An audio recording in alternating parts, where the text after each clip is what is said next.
আসসালামু আলাইকুম রহমতুল্লাহি ওবারাকাতুহু। আমি রেজাউল করিম আপনাদের সামনে চলে এসেছি।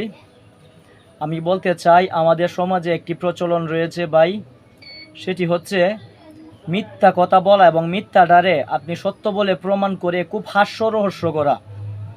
মানে আমি তো মিথ্যা কথা কইছি মানে আমি তো মিথ্যা কথা বললামই, আমি তো অপরাধী হইলামই, আবার এই মিথ্যা কথা বইলা জয় করে ফেলছি, মানে একটা কিছু জয় করে ফেলছি যে এটা করে নাই। আপনি দেখছেন ও এটা করছে, কিন্তু আপনি বলছেন ও দোষী না, ও এখানে ছিল না, অন্য জায়গায় ছিল, সবাইরে বিশ্বাস করালেন মিথ্যা কথাটা এবং হাসাহাসি করলেন।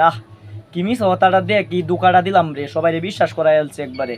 ঠিক আছে, এর কঠিন বিচার হবে ভাই, কঠিনতম কঠিন বিচার হবে।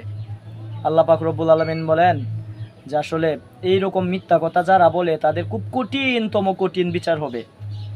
কতটুকু কঠিন অবস্থায় বিচার করে বুঝতে পারেন না?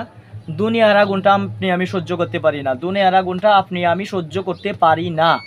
এবং এই দুনিয়ার আগুনের চাইতে যদি কঠিন ভয়াবহ আরও কিছু আগুন দিয়ে দেয়, এটাই তো এনাফ হয়ে যাবে কঠিন হওয়ার জন্য। কারণ কত কঠিন আল্লাহ পাক দিয়ে, এটা আল্লাহ পাকই ভালো জানেন। বুখারী শরীফের হাদিস। আসসালামু আলাইকুম রহমতুল্লাহ।